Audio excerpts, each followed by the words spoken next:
Bonsoir à tous et bienvenue dans ce point de l'actualité. Demain, lundi, le président de la République prête serment sur la Constitution. Alassane Ouattara va renouveler le contrat de confiance avec le peuple devant les juges. Il va prononcer la formule consacrée et recevoir le grand collier, un attribut faisant de lui grand maître de l'ordre national, une distinction décernée par la grande chancellerie.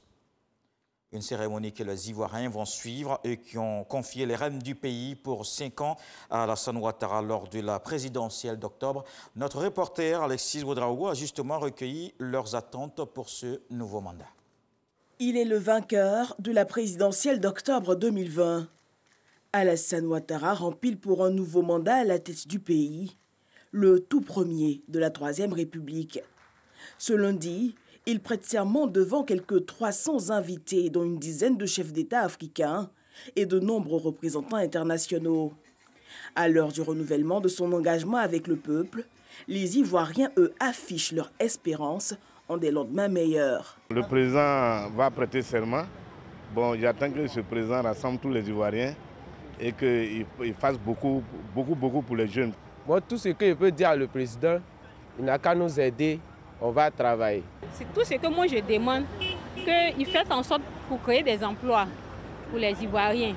Et puis encore, deuxième chose que moi je demande, c'est que le président fasse en sorte que nous les Ivoiriens on puisse se réconcilier. Réconciliation nationale, redistribution des richesses avec plus d'opportunités d'emploi pour une jeunesse qui veut de plus en plus porter sa pierre à l'édifice. Personnellement, en tant que jeune, la première des choses que je souhaite pour ce mandat, c'est que le président puisse travailler véritablement à la réconciliation entre les Ivoiriens et aussi surtout une inclusion véritable des femmes et des jeunes dans les instances de décision et également aussi au niveau des élections législatives à venir. Ce lundi 14 décembre 2020, Alassane Ouattara prête serment. Dans sa vision déjà affichée pour ce mandat, une réponse aux espérances des Ivoiriens, celle d'une Côte d'Ivoire plus solidaire pour un bonheur partagé. La culture ivoirienne vient d'être frappée par un deuil. Yaouré Baye Jean-Baptiste, connu sous le pseudonyme de Jean-Baptiste Zibodi, est décédé ce dimanche. La maladie a finalement eu raison de l'auteur de la célèbre chanson Marie-Josée qu'il a révélée au grand public.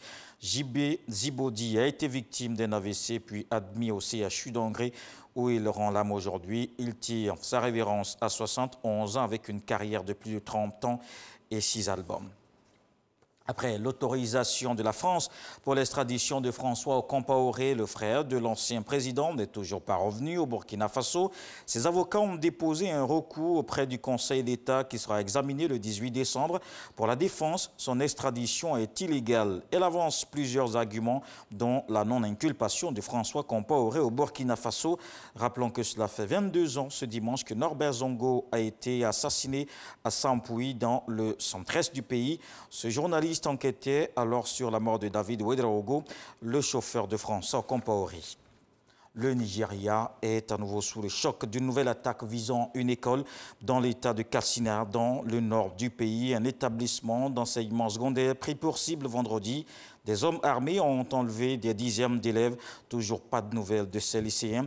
Le président Muhammadu Buhari a condamné l'attaque. Il a promis de renforcer la sécurité dans les écoles. Il a ordonné à tous ses services de sécurité de faire de cette affaire une priorité. Un de ses porte-parole à la présidence affirme que les auteurs de cet enlèvement de masse auraient été localisés dans une forêt de l'état de Katsina. L'Union européenne et le Royaume-Uni ont décidé de poursuivre les négociations sur les futures relations au-delà de la date butoir de dimanche soir. Les négociateurs en chef David Frost et Michel Barnier se sont rencontrés en tête-à-tête hier à Bruxelles. Mais les trois mêmes sujets bloquent toujours la pêche, la concurrence équitable et le règlement des futurs différends. Le Premier ministre britannique Boris Johnson a évoqué ce dimanche la probabilité d'un no deal, une absence d'accord. On se retrouve à 20 h pour la grande édition.